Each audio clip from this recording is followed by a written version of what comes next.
Hello friends, welcome to my YouTube channel. Dictation will be started after 3 seconds. Jammu Kashmir पर सर्वदलीय बैठक के बाद केंद्र सरकार ने 1 जुलाई को करगिल और लद्दाख पर इसी तरह की बैठक बुलाई है। लद्दाख पर यह पहल देश दुनिया को तात्कालिक और दीर्घकालिक संदेश देने की दृष्टि से महत्वपूर्ण है। इस सीमावर्ती केंद्र शासित प्रदेश में चीन के साथ करीब 1 वर्ष से तनातनी चल रही है। सेनाओं की वापसी के समझौते के बावजूद पूर्वी लद्दाख में तनाव शिथिल नहीं पड़ा है। सरकार ने 2019 में जब जम्मू कश्मीर से अलग कर लद्दाख को केंद्र शासित प्रदेश का दर्जा दिया था, वहां नई यात्रा की उम्मीदों का उदय हुआ था। पिछले साल चीन की चालबाजियां इन उम्मीदों के लिए ग्रहण साबित हुईं। लद्दाख को केंद्र शासित प्रदेश बनाना भी चीन की आंख की किरकिरी बना हुआ है। वह यह तथ्य मानने को तैयार नहीं है कि लद्दाख भारत का अभिन्न अंग है। भारतीय संसद और सरकार को वहां की प्रशासनिक संरचना में बदलाव का अधिकार है। दुनिया की कोई भी शक्ति भारत के इस अधिकार को नकार नहीं सकती। सामरिक दृष्टि से महत्वपूर्ण इस क्षेत्र पर चीन ने करीब 71 साल से नजरें गड़ा रखी हैं।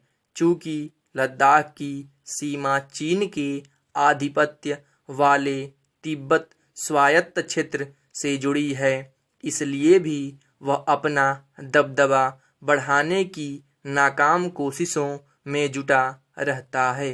पिछले साल लेह लद्दाख की यात्रा के दौरान प्रधानमंत्री नरेंद्र मोदी ने चीन की नीतियों और दुस्साहस पर सटीक टिप्पणी की थी कि विस्तारवाद का दौर खत्म हो चुका है, यह विकास का दौर है। आज लद्दाख को चौमुखी और बहुमुखी विकास के दौर का इंतजार है।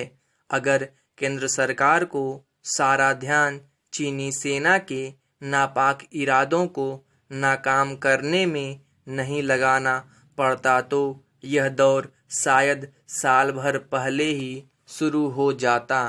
1 जुलाई को होने वाली बैठक में दूसरे पहलुओं के साथ साथ लद्दाख के विकास के मुद्दे को सर्वोच्च प्राथमिकता देने की जरूरत है।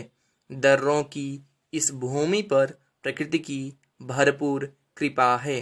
सिंधु और इसकी प्रमुख सहायक नदियों वाला यह क्षेत्र न सिर्फ जम्मू कश्मीर, हिमाचल प्रदेश, हरियाणा, पंजाब तथा राजस्थान को बल्कि पाकिस्तान के पंजाब प्रांत को भी जल संसाधन प्रदान करता है। जल प्रबंधन की नई परियोजनाएं लद्दाख की आजीविका और पारिस्थितिक तंत्र के साथ साथ पूरे नदी तंत्र की सेहत के लिए महत्वपूर्ण हो सकती है। वहां भूतापीय संसाधन की खोज की गई है। राष्ट्रीय राजमार्ग पर छोटी बस्तियों और सेना के ठिकानों को ऊर्जा उपलब्ध कराने के लिए इन संसाधनों को विकसित किया जा सकता है। लद्दाख में ट्रेकिंग, पर्वतारोहण, मठों के बौद्ध पर्यटन जैसे आयोजन इसे पर्यटन के नक्शे पर भी चमका सकते हैं। विकास का मसौदा भौगोलिक दशा, वातावरण, संसाधनों तथा वहाँ के लोगों की आकांक्षाओं के अनुरूप होगा तो सोने पे सुहागा। सर्वदलीय बैठक में इन मुद्दों पर विचार विमर्श कर अगर लद्दाख के विकास का रास्ता खुलता है तो यह देश के लिए बड़ी उपलब्धि होगी।